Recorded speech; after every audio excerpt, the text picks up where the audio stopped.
Hola Julia, hoy vamos a empezar el programa de otra manera. ¿Y cómo lo vamos a empezar, Fernando? Pues mira, estamos en Semana Santa. Hace 2 años que empezó la invasión rusa en Ucrania y a nosotros no nos gusta que se olvide. Pues no, Fernando, a nosotros no nos gusta que los temas se olviden, nos gusta que la solidaridad, la empatía, la comprensión pues se multipliquen en el tiempo, ¿eh? Y eso es lo que queremos hacer nosotros, multiplicar esos valores y que la gente no se olvide de Ucrania, ni de los ucranianos. ¿Tú te acuerdas dónde estabas hace 2 años, en marzo? Pues mira, sí, recuerdo perfectamente, el día 15 de marzo volábamos Alfonso Nur y yo a Cracovia para de ahí coger un coche e irnos a la frontera. A la frontera polaco-ucraniana. Exactamente, en Medica. Y el día 16 de marzo de 2022, con un frío que pelaba, o sea, había como 15 o 17 grados bajo cero, sentada en un taburete que me dejó una persona de una fundación que estaba en el corredor que daba la bienvenida a esos ucranianos que habían salido de su país. Que luego te lo reclamaron. Que luego me lo reclamaron y me quedé como sentada en el suelo. Pero bueno, eso daba lo mismo, pues ahí con un frío que realmente no sentí frío en ese momento, pero hacía un frío de narices. Uh-huh.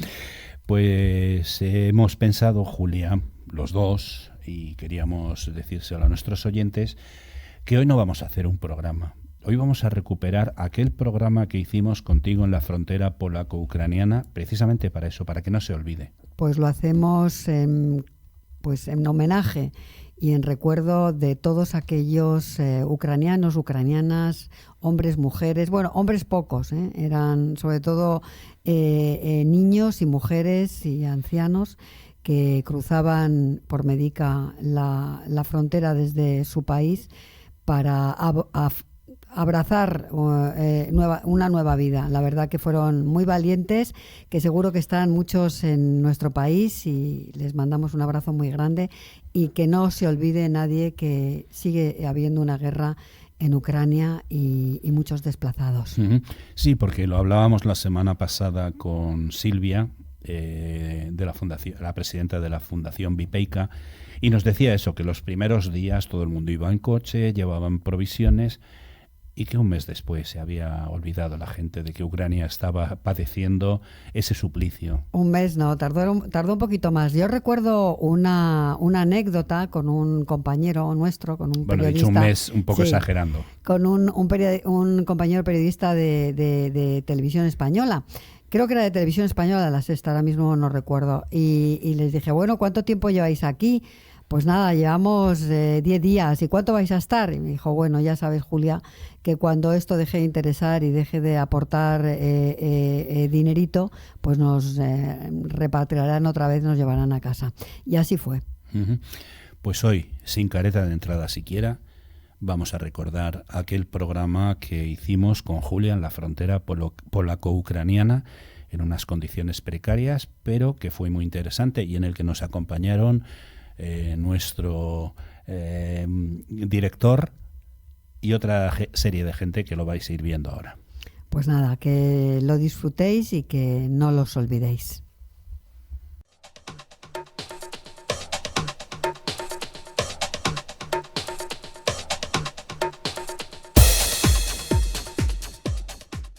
Se escuchaba por ahí de fondo la conexión con Ucrania, porque hoy tenemos un programa muy especial en el que vamos a hablar de la guerra de Ucrania.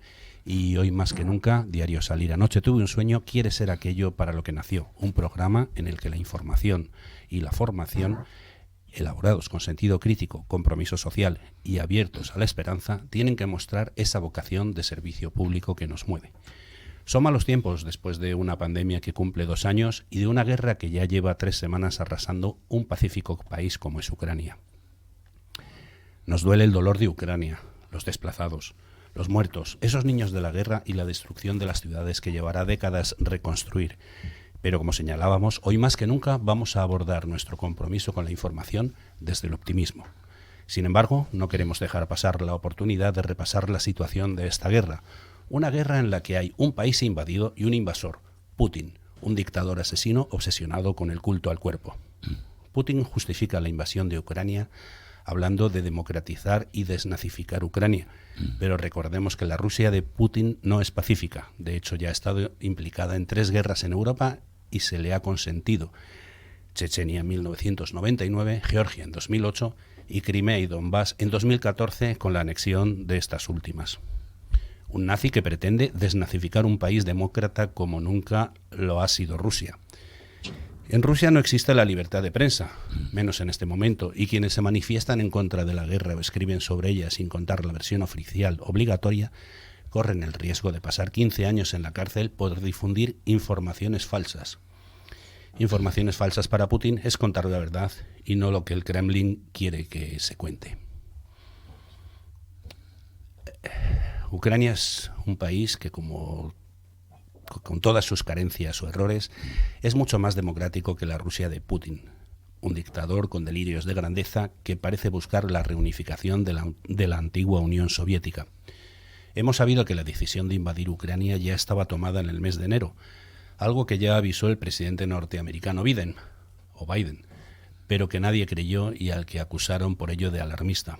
También hemos sabido, según los servicios de investigación del Pentágono, que China también lo sabía y que pidió al presidente ruso que aplazara la invasión hasta la finalización de las Olimpiadas de invierno. Invade, mata, asesina y asola, pero no nos estropees la fiesta de la nieve. Todas estas afirmaciones son fruto de la opinión única y exclusivamente de Fernando J. Aguas, quien nos habla. Y aunque sé que muchos apoyarán mis declaraciones, no quiero poner en boca de nadie afirmaciones como estas sin su consentimiento expreso. Y dicho esto, comenzamos nuestro programa especial de la invasión de Ucrania.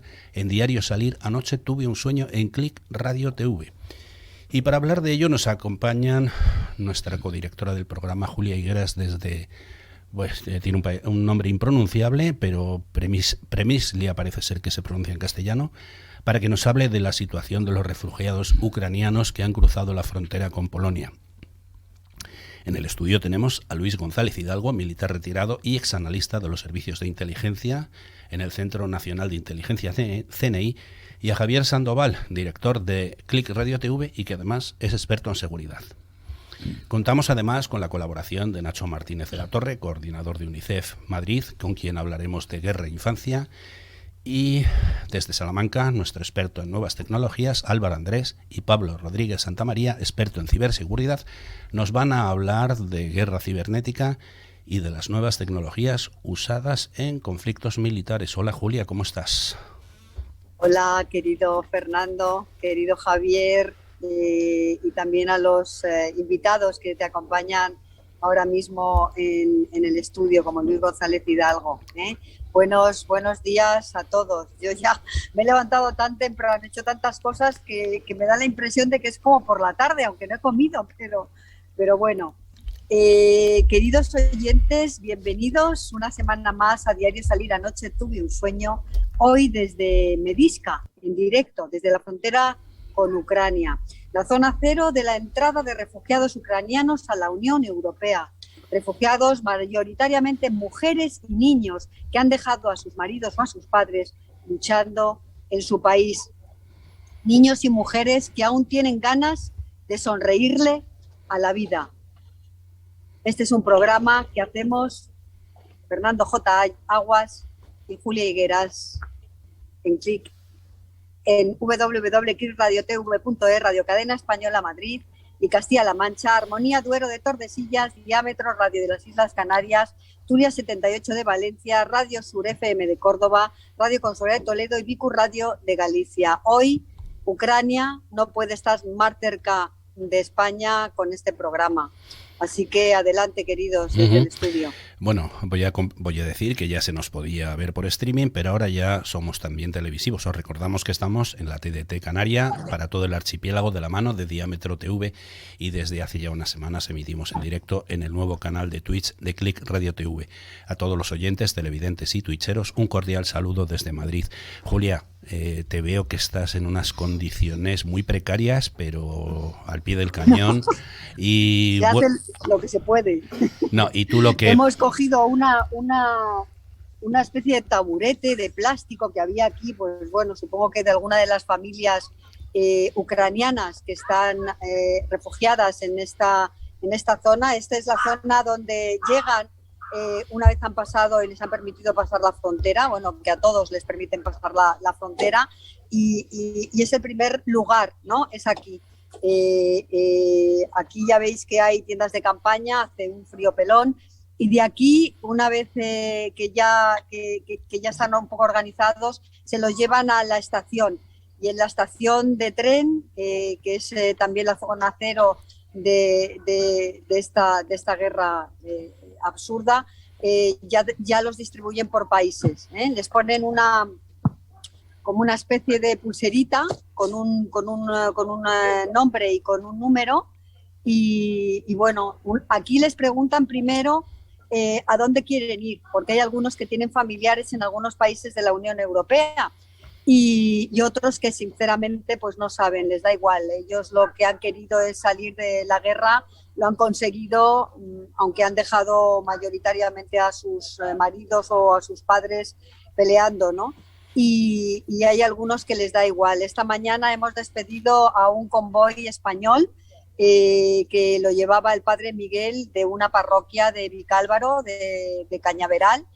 Iba con 53 personas, no sabemos exactamente cuántas familias. Y bueno, ellos han querido salir, no han querido esperar, no tenían familia en España, pero les parecía un buen lugar Madrid para marcharse, y eso es lo que han ido.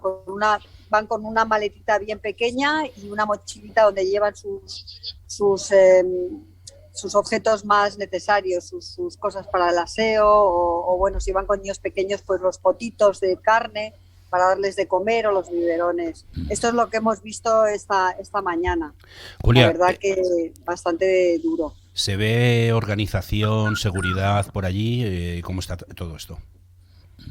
Bueno, sí, se ve está muy, muy organizado. Yo tengo que decir que como he viajado tanto por África, pues aunque la situación aquí también es dramática, y sobre todo porque hay una guerra y está aquí al lado de casa, la organización es muy grande. O sea, no tiene nada que ver bueno, pues cuando yo estuve es el tren que se oye por allá a lo lejos, cuando estuve en Burundi y demás, no, aquí la gente está muy organizada. Tenemos que pensar que es que, claro, los ucranianos son como nosotros, son como los polacos, que son ciudadanos europeos que de la noche a la mañana han empezado a bombardear sus casas. Entonces, pues es gente organizada, es gente educada, es gente que bueno, que sabe, que asume el devenir, ¿no? de su futuro, ¿no? De lo que viene. Sabe que se tiene que marchar a otros sitios y lo hace de manera organizada, sin rechistar, sin protestar, humildemente, pero sin perder la dignidad, que eso es muy importante. Son muy dignos. Julia, déjame un momento que quiero que escuches una cosita. Pedro, ¿lo tienes? Pues vamos dentro.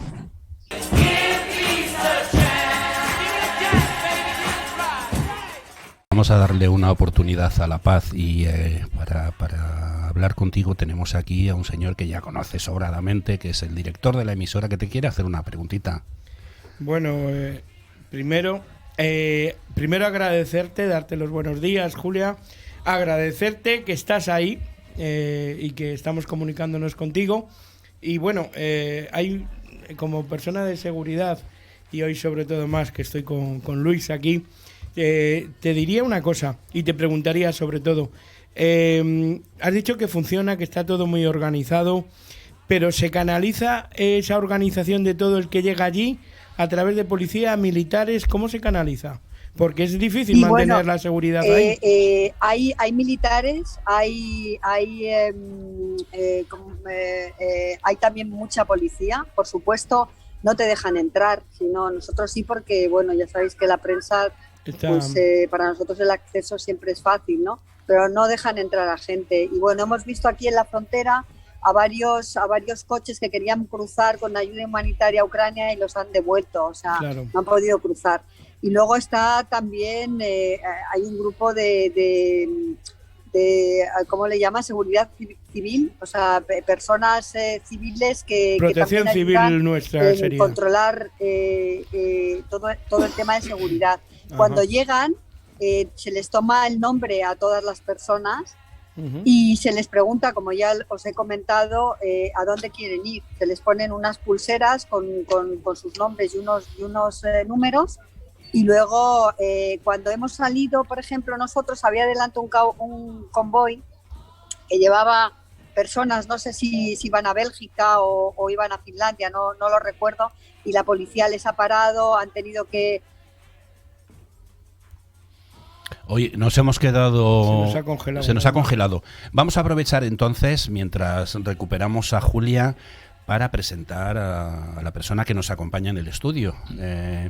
Aparte de Javier Sandoval, tenemos a Luis González Hidalgo, militar retirado y exanalista. Julia, tenemos a Julia ya. Julia, es que se nos había cortado y estamos aprovechando para presentar a Luis González Hidalgo. Decía que es militar retirado y es analista de inteligencia en el Centro Nacional del CNI. Luis González trabajó también en la inteligencia antiterrorista y durante 20 años ha sido secretario general de la Federación Empresarial Española de Seguridad. Gracias, Luis, por estar aquí con nosotros. Muchas gracias, Fernando. Te voy a hacer una pregunta. Un par de semanas antes de que empezara la invasión de Ucrania, el presidente norteamericano Biden ya daba por hecho que se iba a producir el ataque, incluso daba fechas para el comienzo de los bombardeos. Hubo países que lo consideraban alarmista, pero luego se cumplieron esos plazos. Cuando un presidente dice eso tan seguro, normalmente es porque tiene datos fiables. ¿Eso se debe a un buen trabajo por parte de los servicios de información y de espionaje de los Estados Unidos? Por supuesto, las guerras no se ganan solamente en el campo de batalla, sino con la información y con la inteligencia. Y se sabía de estas intenciones de Putin desde mucho antes, incluso de algunas referencias que se han dicho. Yo creo que este conflicto viene desde el tema de Kosovo, que realmente después vino las invasiones que hizo sobre Crimea y sobre Georgia, y todo producto después del bloqueo del Pacto de Varsovia. La Unión Soviética se quedó muy debilitada y se quedó solamente con el enclave que tiene en el Báltico, en Kaliningrado, que tiene un enclave ahí, donde también hay fuerzas de la OTAN, claro, alrededor. Y luego, pues lo que él buscaba, siempre aparte del imperialismo de Rusia, de recuperar, pues era tener las dos salidas al mar, por el Báltico y por Odessa, pero por el Mar Negro. Pero desde luego se sabía que esto iba, y el presidente americano tenía muy buena información sobre estos servicios, quizá complementada también por la información del Reino Unido, que separado de Europa tiene muy buena información y buenos servicios de inteligencia.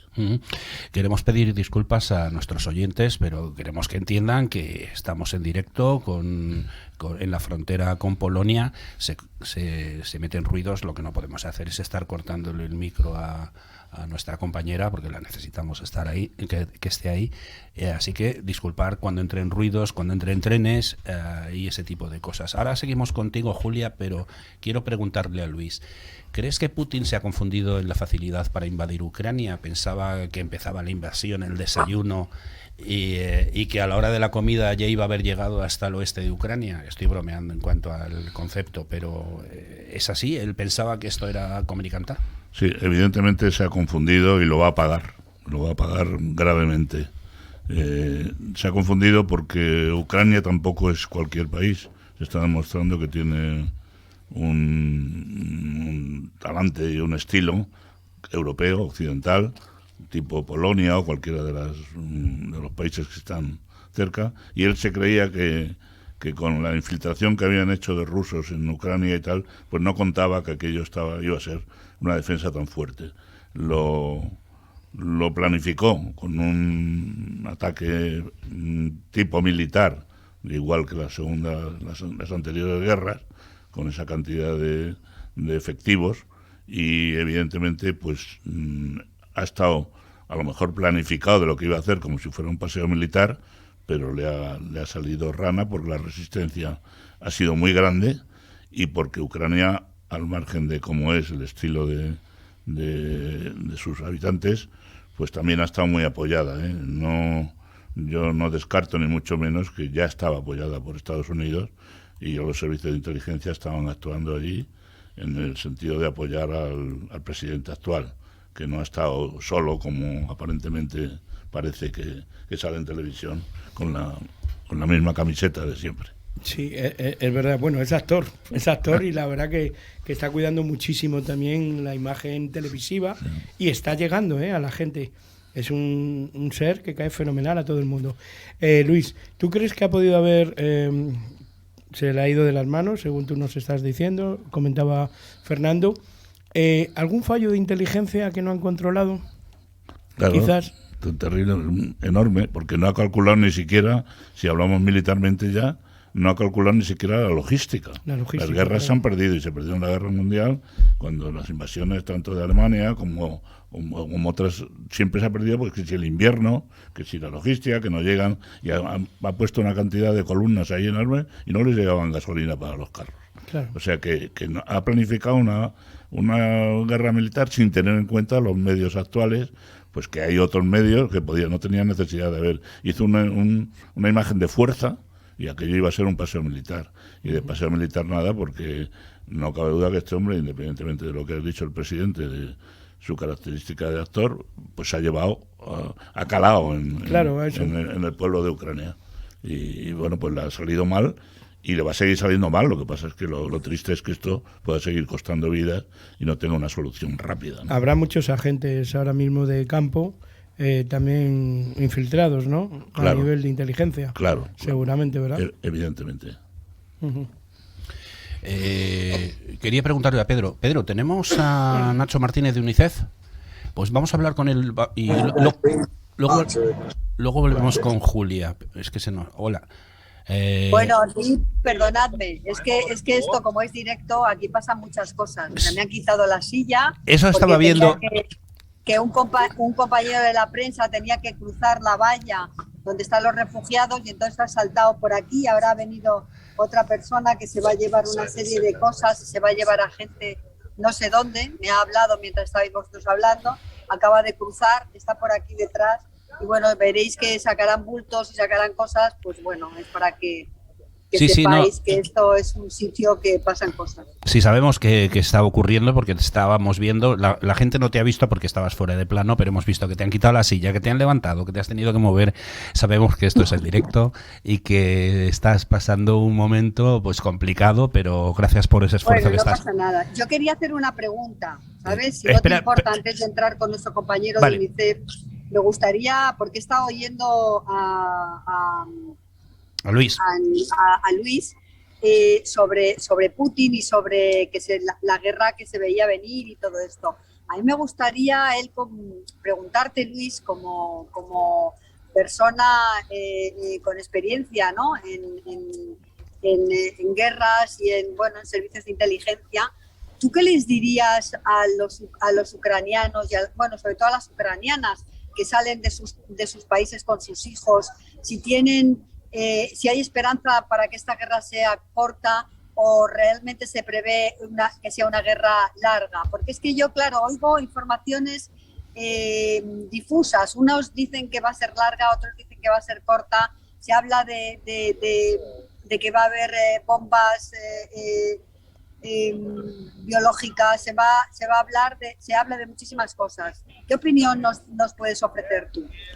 Bueno, Julia, en primer lugar, me das envidia verte allí, porque me gustaría estar acompañándote en el campo de acción, como es el que he protagonizado en toda mi vida. A tu pregunta, te diría que es difícil prever cuando esto se vaya a acabar, pero porque por las características y la forma de ser de Putin, que indudablemente no va a ceder fácilmente porque tiene que salir con alguna victoria. Ya ayer se preveía de alguna forma con las declaraciones del presidente de Ucrania, bueno, pues que ya les había dicho que no iban a entrar que no era posible entrar en la OTAN. Son señales de que quieren la paz. Putin no se va a resistir a eso y amenazará con las armas nucleares, con otro tipo de guerra, pero indudablemente yo creo que el plazo tiene que ser corto principalmente por la cuestión económica. más que ya la batalla y los muertos que pueda seguir habiendo, si no se le cortan los pies a este sátrapa, pues la cuestión económica, me aventuro a decir y anticipar que el papel de China es fundamental en un plazo muy corto de tiempo. Julia, luego hablaremos contigo sobre la infancia, porque sobre el terreno ya nos contarás cómo lo estás viendo por allí, pero tenemos a Nacho Martínez de la Torre, que desde hace 7 años trabaja en el Fondo de las Naciones Unidas para la Infancia, UNICEF, como coordinador del Comité de Madrid. Buenos días, Nacho, gracias por estar con nosotros. Hola, buenos días. Nacho, habéis publicado unos datos en UNICEF en los que aseguráis que unos 2 millones de personas han abandonado sus hogares en 2 semanas y que más de 1 millón de ellos son niños que han huido de Ucrania. Millones más permanecen en el país, refugiándose de los bombardeos y el temor a cualquier ataque. Las guerras son crueles para todos, pero ¿son los niños los más perjudicados en estas situaciones?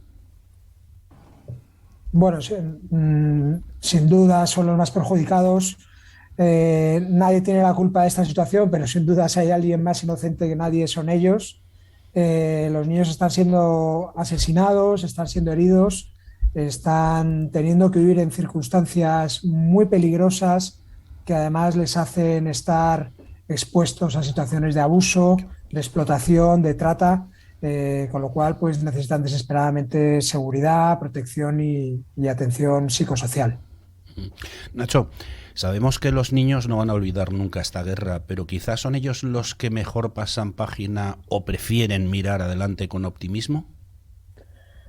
Bueno, es pronto para decirlos. Efectivamente, los niños tienen una capacidad de regeneración muy importante, pero bueno, también no debemos olvidar que los traumas que están sufriendo van a ser difíciles de borrar también. Ayer hablábamos con un compañero que está en la frontera con Rumanía, y él nos comentaba que bueno, en los puntos azules de atención psicosocial, que luego no sé si Julia nos dirá si en el punto en el que esté a ella también están algunos de esos puntos de UNICEF con otras organizaciones, este compañero que está allí en Rumanía nos decía que hay niños y niñas que están llegando a estos puntos, allí se les atiende, se les da atención, se les da alimentos y muchos tardan entre 10 y 14 horas en decir la primera palabra, simplemente hola. Es inimaginable el horror que han visto para llegar hasta allí, ¿no? Esos son los puntos azules que nos estabas comentando, donde les dais esa asistencia. ¿Estáis trabajando en el terreno en colaboración con ACNUR, la Agencia de Naciones Unidas para los Refugiados? ¿Trabajáis coordinadamente? Sí, bueno, en emergencias como esta, las organizaciones estamos organizadas, valga la redundancia, en lo que llamamos clústeres. Según la organización vamos liderando diferentes clústeres. Por ejemplo, UNICEF lidera el de infancia y lidera el de agua y saneamiento, y esa organización es la que coordina de alguna manera a todas las organizaciones que están allí, las organizaciones humanitarias, para que estemos coordinados y para que no quede nadie sin atender y no vayamos todos al mismo punto, ¿no? En la actualidad tenéis 140 personas desplegadas para cubrir todas las necesidades de los niños y 9 equipos móviles de protección a la infancia apoyados por UNICEF, o no tengo los datos actualizados. Tenemos, creo que en la zona del Donbass tenemos 10 unidades móviles, en total en el país creo que son 46, pero los números la verdad es que varían cada día, y lo que sí tenemos allí son todavía 5 oficinas operativas, trabajando en una situación muy complicada, y más de 100 profesionales que están allí todavía trabajando dentro del país. Luego, aparte, tenemos un despliegue muy importante en todos los países limítrofes, trabajando fundamentalmente en estaciones también, como la estación en la que está Julia, ¿no? Luis quería hacer una pregunta, no sé si a Julia o a Nacho. Luis. No, bueno, era general, pero efectivamente quizá para Julia, que está en el lugar adecuado. Yo oí el otro día un comentario de una madre de Ucrania que le preguntaba el periodista que por qué no lloraba, y entonces decía que comentaba ella que no se podía llorar delante de los niños oyendo cantar el himno, sino que al contrario, que había que demostrarles alegría y bailes y cánticos para que no lloraran, que no tuvieran el recuerdo de llorar de esta tragedia, que indudablemente era un caso, un comentario, pero es importante, o sea, darles a los niños esa posibilidad que hay con esta ayuda de, pues eso, de que tengan juegos, de que tengan no tengan ese recuerdo tan terrible. Pues Julia no te ha oído porque se nos había caído, pero le trasladamos esta pregunta a Nacho. Nacho, ¿qué hacéis para que los niños saquen esa sonrisa que tanto necesitan? Bueno, lo que tratamos, y evidentemente no siempre se consigue, pero lo que tratamos es darles cierta normalidad, acogerles efectivamente con sonrisa, a veces con canciones, tratar de darles tranquilidad, tratar de darles algo de paz, y luego en la medida de lo posible también tratamos de dar educación allí a donde se puede, para que en la medida de lo posible puedan seguir con sus rutinas y con su educación. Pero bueno, la verdad que en estos momentos sobre todo lo más importante es que puedan tener medicinas, que puedan tener alimentos y que puedan tener esa atención psicosocial para tratar cuanto antes el trauma tan tremendo que se está produciendo. Nacho, yo soy Javier, me gustaría preguntarte, bueno, y lo oímos todos los días en cualquier medio, siempre cuando hay una desgracia de este tipo, se origina el negocio y las mafias, ¿no?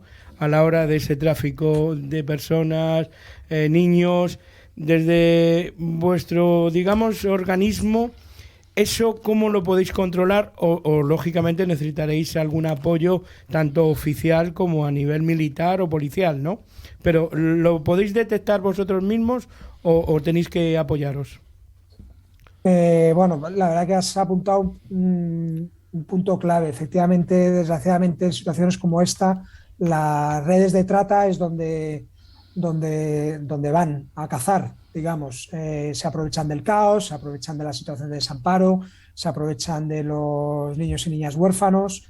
Entonces, bueno, nosotros lo que hacemos es establecer esta serie de puntos donde los niños nada más llegar son identificados. Tratamos de ver, en el caso de que lleguen solos, si en el país al que acaban de llegar o en algún país cercano tienen algún tipo de familia extensa, y ahí lo que tratamos es sobre todo identificarles para que estén localizados y para que no sean víctimas de estas redes. Es una de las cosas fundamentales.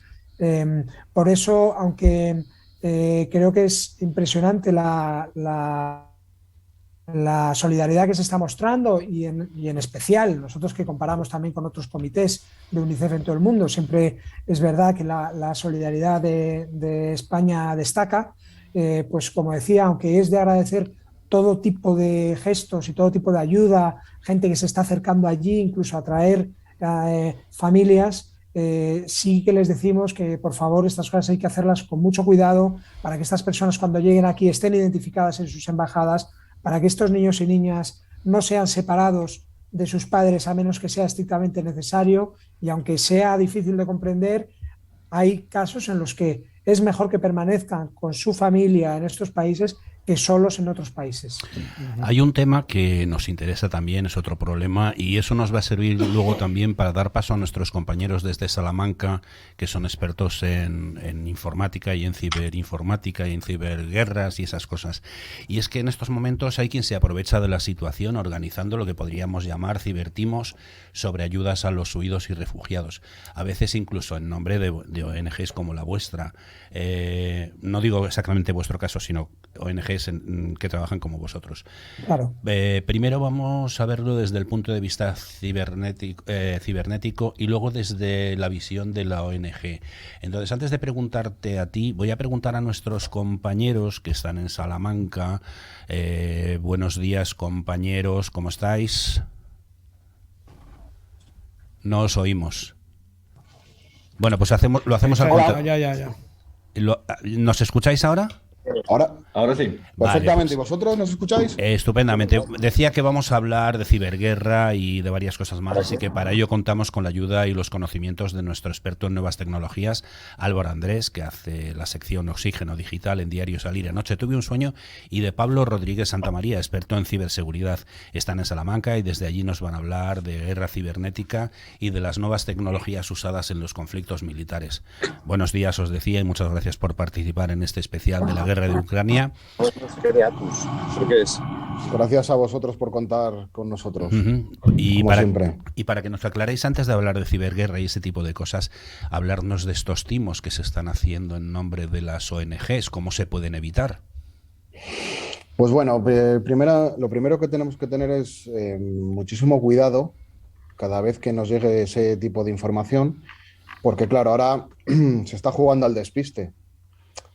Como siempre hablamos y tratamos en el programa, hablamos del tema de infoxicación, es decir, cuando muchas personas tratan sobre un tema, ¿qué filtro tengo y cómo puedo evitar ese tipo de timos? Pues, por ejemplo, siempre os recomendamos que leáis en la parte de arriba del navegador, que hay un pequeño recuadrito que tiene que salir el candadito en color verde y sobre todo tener en cuenta las fuentes desde las que nos están llegando. Porque claro, si lo hacemos como de una manera aleatoria, al final eso solo van a ser problemas, y los timos además vienen en estos tiempos, que es lo más triste de todo. Nacho, ¿cómo hacéis vosotros para que no nos... Bueno, el phishing va a estar ahí, pero ¿qué hacéis para que evitar este tipo de cosas? ¿Qué recomendáis? ¿Enviáis solicitudes de ayuda con un número de cuenta o simplemente mandáis información y decís poneros en contacto con...? Sí, mandamos información. Lo primero que tratamos de hacer es también dar en todo momento a medios como vosotros información veraz para que se sepa qué es lo que está pasando realmente allí en ese país. Y de todas formas, además de estos timos, lo que sí estamos viendo es que, a veces con la mejor intención, a nosotros, por ejemplo, se nos están aproximando empresas y municipios también que con la mejor de las intenciones han hecho captaciones de alimentos no perecederos, ropa, etcétera, y se están encontrando ahora mismo con que la propia embajada de Ucrania y las propias organizaciones les están diciendo que no pueden gestionarla. Es una guerra donde la logística es muy complicada. Entonces nos estamos encontrando los dos casos, o sea, por supuesto el tema de los timos y de los engaños, pero no solo eso, sino ayuda que no llega porque no hay capacidad logística. Entonces por eso decimos que antes de lanzar una campaña de este tipo, que por favor esté asegurado que puede llegar a destino esa ayuda. Julia, te habíamos perdido. Cuando quieras entras, pero quería hablar. Sí, es que he tenido dificultades de todo tipo. Se ha ido la conexión, bueno, en fin, me he tenido que volver a mover otra vez, la cámara, en fin, esas cosas que pasan. Bueno. Nada, yo realmente, oyendo a Nacho lo que le he podido oír, decir que realmente aquí lo que ellos lo saben, ¿no? Lo que más impresiona es ver a tantísimos niños en carritos, niños con sus muñecos debajo del brazo, con sus tutús, bueno, en fin. Y esta mañana he coincidido con una ucraniana que se llama Victoria y su hija se llama Kira.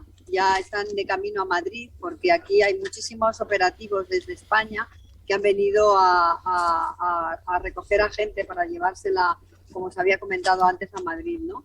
Y la niña se abrazaba a mí y la mujer lloraba, ¿no? Porque había dejado a su marido en Ucrania luchando. La verdad es que los niños todavía tienen capacidad para sonreír y para jugar, porque estaban jugando en la estación esta mañana cuando estábamos allí.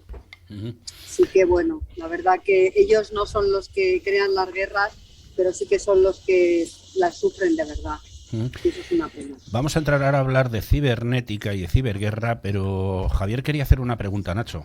Sí, porque acaba de decir ahora mismo también Julia lo de esa gente que venía para Madrid.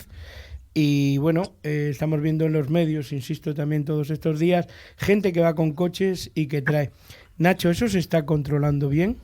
Porque el llegar ahí con un coche y traerte gente y que luego eso no esté controlado, incluso a nivel oficial, me refiero.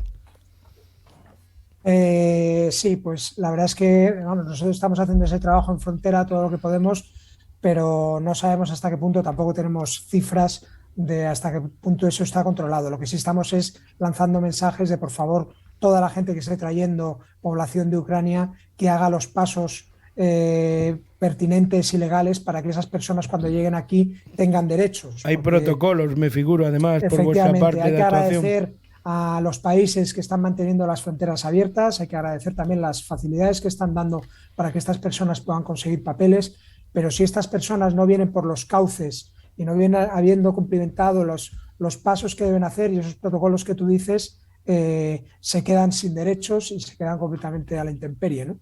Ajá. Yo, Nacho, si me permitís que intervenga, sí que he visto que desde luego aquí sí que está organizado, ¿eh? Y además hay traductores que antes de salir en los convoyes hacia los países se hacen una foto todos juntos de todas las personas que van a ir en ese autobús y luego les dan unas recomendaciones de viaje para que que cuando se hagan las paradas ellos no se alejen, que no vayan ninguno solos, que vayan todos en grupo, ¿vale? Entonces, bueno, y está súper organizado. Aquí, desde luego, no sé luego en otras zonas, pero donde yo he estado y lo que he podido ver hasta ahora, no te dejan salir si no das los datos de todas las personas que llevas contigo. Eso es lo que yo he visto hasta ahora. Nos apuntaba Luis al principio la importancia de la cibernética en estas guerras y vamos a hablar de ello en un momento.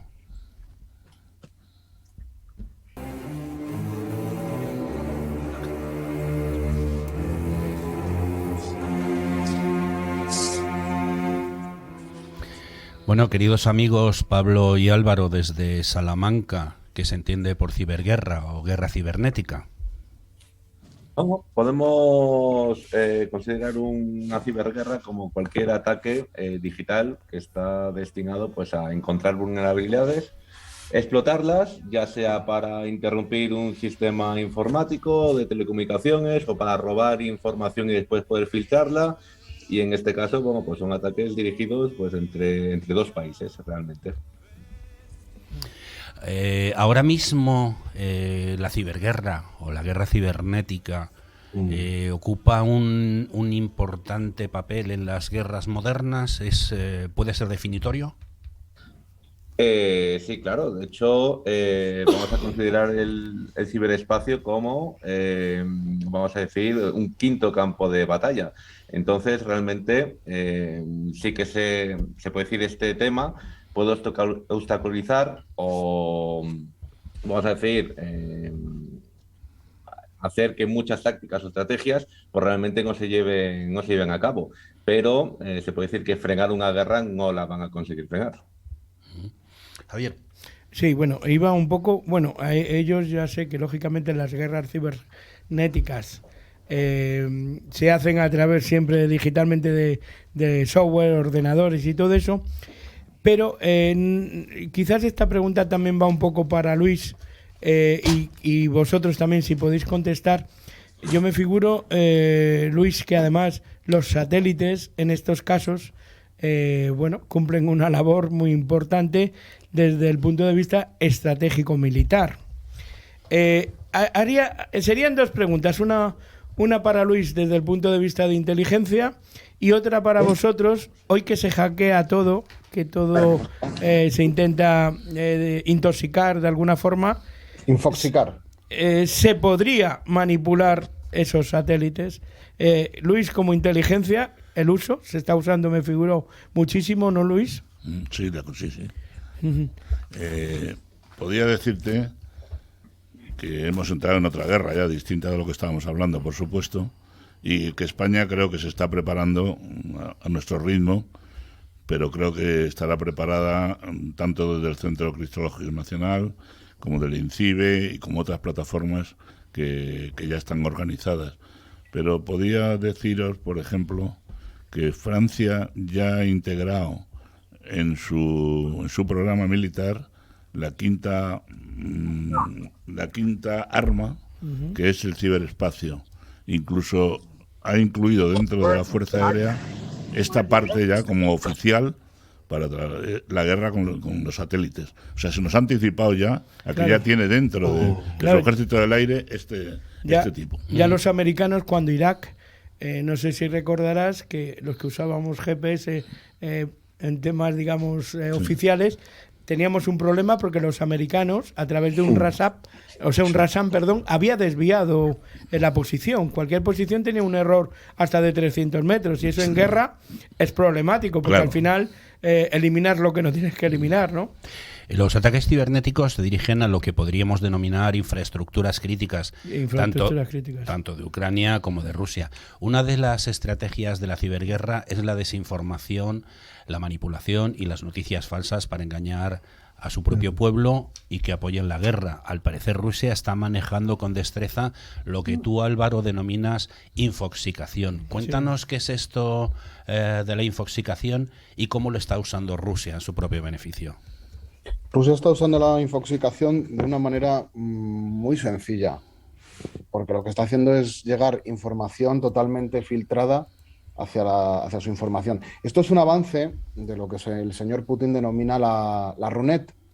La Runet es la propia Internet de Rusia. Es decir, si yo aíslo a la población de información externa, puedo manejarles y puedo manipularles y puedo hacerles llegar lo que yo quiera. Ni siquiera... En este caso es un tema muy crítico porque aparte de la población, claro, ahora está sometida a cierta presión. Uy, te hemos perdido. Se ha desconectado ahora. Todo es como cuando el coronavirus, que claro, de repente, ostras, estás con un estrés encima y tu cerebrito está trabajando a otros niveles. Entonces, claro, es el momento ideal para manipular a la población a través de medios digitales. Porque claro, yo ya te aíslo, o sea... Y es que además, con toda esta operación, con todo esto que está haciendo, es el momento perfecto para decirle a los rusos, mira, pues ahora vamos a aislarnos de la Internet de fuera.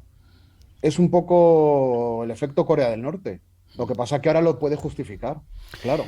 Ahora va a decir, bueno, pues yo lo hago de esta manera y ahí ya os apañéis. Y claro, así manipulamos y llegamos de una manera muchísimo más inmediata. Y quiero añadir una cosita a lo que estabais diciendo antes, si me lo permitís, con el tema de los satélites. Claro que sí.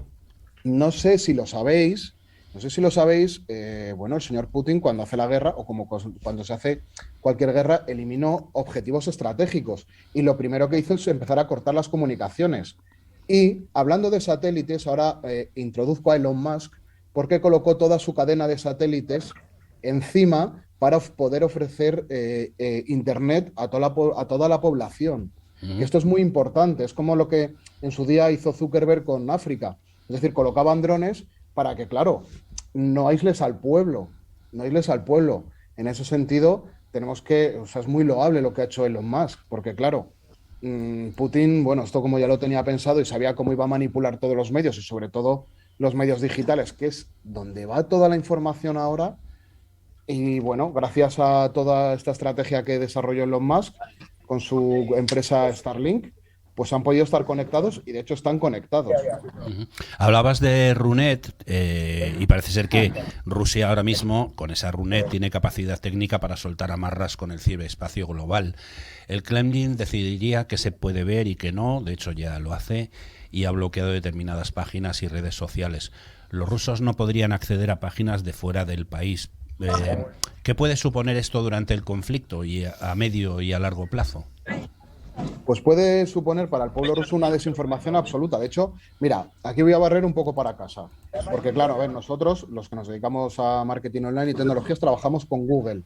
Rusia tiene su propio buscador desde hace muchísimo tiempo. Tiene Yandex. Él ya lleva manipulando la información desde hace mucho tiempo. Porque no puedes obtener información objetiva si el que está detrás es el propio país. Al final no te voy a dejar pensar, vas a pensar lo que yo te diga. Y vamos a manipular a la población de esa manera. Te quiero hacer una pregunta, Luis. Sí, coincido con lo que estás diciendo, además técnicamente lo conoces perfectamente. Es entrar en un campo muy, muy importante, hemos entrado en un campo que es el campo de la desinformación, en el que Rusia y China son los reyes del mundo. Se ha visto las campañas que ha intervenido Rusia, pues sabemos del tema de las elecciones de Cataluña, de otras elecciones de otros países y la potencia que tiene en ese sentido. Incluso en elecciones también internas o en enfrentamientos entre grandes cadenas o grandes empresas, etcétera. La lucha contra esa desinformación, que indudablemente ahora mismo el pueblo ruso está totalmente aislado y no sabe ni siquiera lo que está pasando, ni siquiera los soldados saben por qué han ido a esta guerra.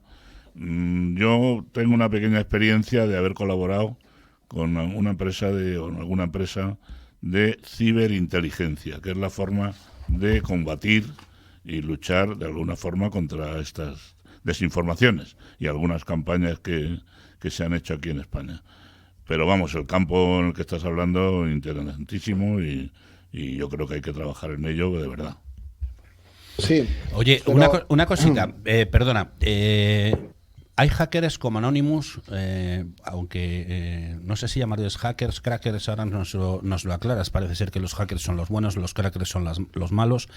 Y decía que hay crackers como Anonymous, que en este caso, por estar luchando en favor del pueblo ucraniano, podríamos considerarles hackers.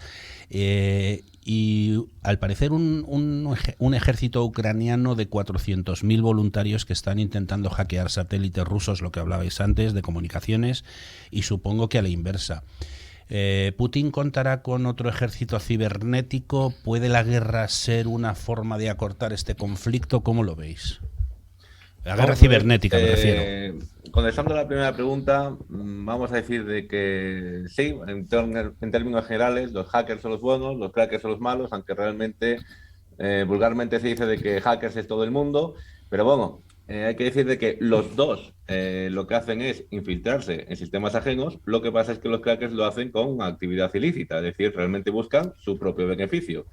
Pero bueno, hay muchísima más calificación que solamente hackers o crackers. Por ejemplo, no los tengamos en cuenta, pero en esta guerra, por ejemplo, un tipo se puede decir, de especialista es el freaker, que es aquel que solo se destina a sistemas de telecomunicaciones. Solo y exclusivamente, nada de sistemas informáticos. Entonces realmente está teniendo mucha relevancia lo que es en este conflicto. Sobre la segunda pregunta de si se puede acortar este conflicto o no. O alargar. Vamos a ver. Con la ciberguerra lo que se va a hacer es que se va a obstaculizar muchísimo lo que son las operaciones, ¿vale? Es decir, yo si tengo planeado algo, pues a lo mejor si recibo pues un ataque, pues realmente ya no lo puedo conseguir hacer, ya no lo puedo comunicar con, se puede decir, mis oficiales en el campo de batalla, y por lo tanto, pues todo eso se puede frenar. Ahora bien, lo que decía antes, hasta el término de acortar como tal o frenar este conflicto, no lo creo. Julia, bueno, a todos, nos quedan unos 5 minutillos de programa, entonces, bueno, Julia, cuéntanos algo, háblanos desde allí, ¿qué estás viendo ahora, qué te estás encontrando? Pues es que aquí hay una actividad, querido, increíble. Aquí detrás creo que hay médicos que están seleccionando material para llevarse, insulina parece, ¿verdad? Y me estaba apuntando adrenalina, pues para los disparos, supongo, a la gente que reciba disparos, pues para tratarles. Entonces, y luego aquí hay otras personas, los que ya abandonan esta zona, que ya os digo que se marchan hacia la estación, y allí es donde los dividen y los llevan a otros países. Aquí luego están haciendo el recuento de la ropa que merece la pena para llevarla a la estación donde hay muchísimos refugiados, las clasifican, sí, para llevarla a la estación donde hay muchísimos refugiados durmiendo en colchones, con mantas, en la calle,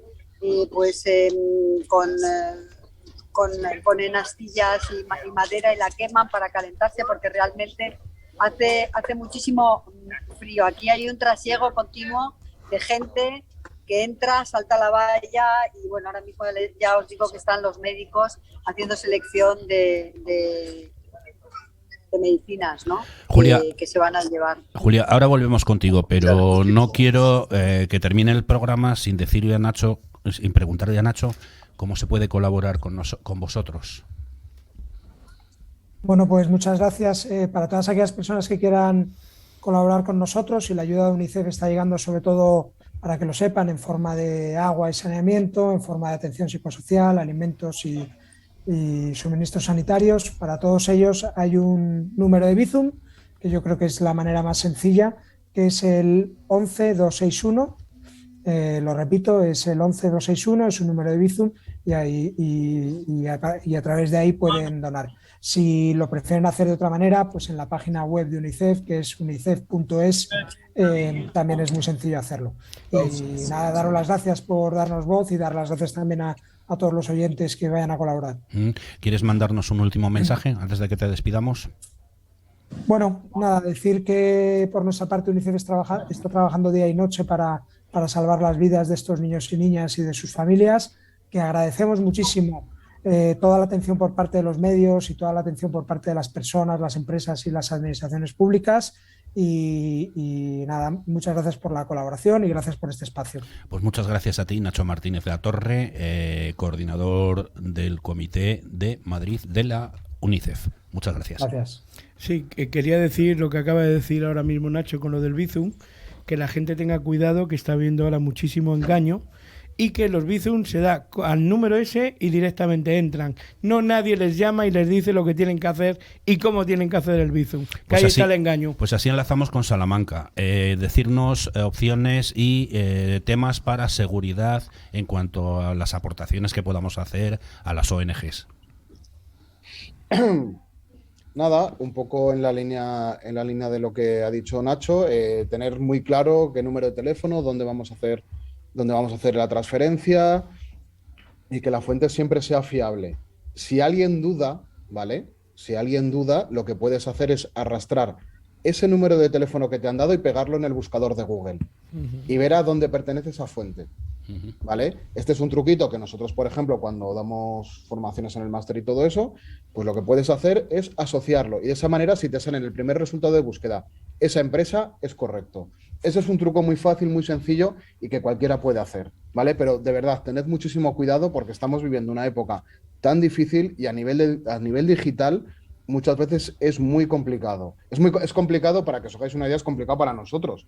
Y prácticamente nos dedicamos a ello. O sea, que tú imagínate para el usuario medio o para el usuario solidario, que es tu mamá o tu papá o quien sea, ¿vale? Y enlazando con lo que ha dicho Álvaro, es que desgraciadamente hay un montón de gente que se basa en este tipo de desgracias para obtener, se puede decir, un beneficio económico personal. Y eso pues realmente, bueno, pues no tiene adjetivo. Bueno, es terrible. Si aprovechan estas situaciones para tratar con niños, pues nos podemos imaginar cualquier cosa. Oye, se nos han quedado muchas cosas en el tintero. Volveremos a tener una sección Oxígeno Digital. Quiero agradeceros a los dos que hayáis participado en el programa y que nos hayáis dado vuestra visión de lo que es la ciberguerra y bueno, cómo influyen estas guerras modernas. Muchísimas gracias. Nos vemos. Gracias a vosotros por invitarnos. Julia, nos está acabando el programa. Sí. Antes de nada quería saludar a Alfonso. Estoy congelada ya. Sí, ya quería saludar a Alfonso Onur, que está ahí contigo. Mandarle un abrazo. Alfonso, eres un valiente, ¿eh? Has dejado la fotografía de moda por irte con Julia a la aventura. Muchísimas gracias por estar ahí con ella. Gracias a vosotros. Julia, un último comentario porque nos queda medio minuto. Bueno, el último comentario es que sinceramente estoy deseando levantarme de aquí para ir a ver qué está sucediendo, ¿no? Porque esto suceden cosas cada instante y para entender un poquito más cómo es el trabajo de las organizaciones que están aquí, de las personas que están aquí ayudando. Así que, queridos, ya os dejo aquí desde Madisca y me voy a seguir haciendo mi trabajo y a intentar ayudar a toda la gente, bueno, alguna gente que aquí lo necesita, ¿eh? Así que cuidaos mucho y nos vemos la semana que viene. Cuídate tú y Javier te quiere decir una cosa, porque además Javier lo que quiere es que entres siempre que puedas en los programas. ¿Eso es lo que le ibas a decir?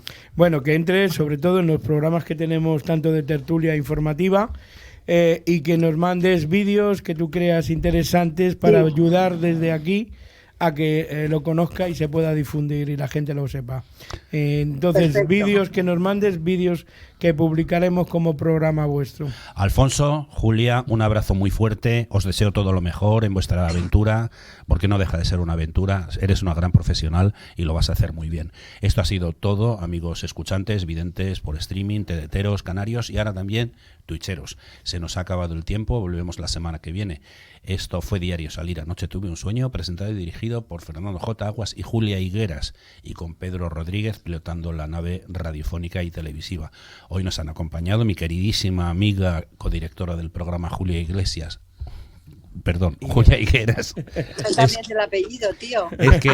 Es que como voy a la carrera, perdóname, porque es que no estaba no sé, que se me ha ido la olla. No, es que estaba pensando en la dificultad de pronunciar que estabas en Premisilia y se me ha cruzado ahí. Bueno, que nos has hablado de la situación de los refugiados ucranianos que han cruzado la frontera con Polonia. Julia, te decía, eres una gran profesional y muy valiente. Cuídate mucho. En el estudio hemos tenido a Luis González Hidalgo, militar retirado y exanalista de inteligencia del Centro Nacional de Inteligencia CNI, y a Javier Sandoval, director de Click Radio TV, uno de los directores y experto en seguridad. Nacho Martínez de la Torre, coordinador de UNICEF Madrid, nos ha hablado de guerra e infancia. Y desde Salamanca, nuestro experto en nuevas tecnologías, Álvaro Andrés, y Pablo Rodríguez Santamaría, experto en ciberseguridad, nos han hablado de guerra cibernética y de las nuevas tecnologías usadas en conflictos militares.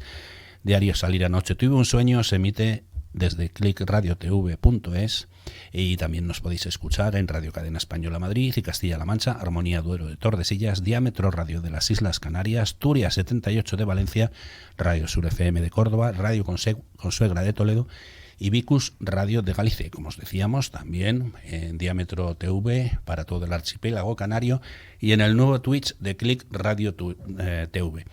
A todos los oyentes y espectadores, un cordial saludo desde Madrid. Gracias a todos, invitados y a quienes nos habéis escuchado o nos habéis visto por compartir con nosotros estos minutos de radio. Nos vemos por streaming, TDT y Twitch, mismo día, mismo sitio, misma hora. Saludos cordiales.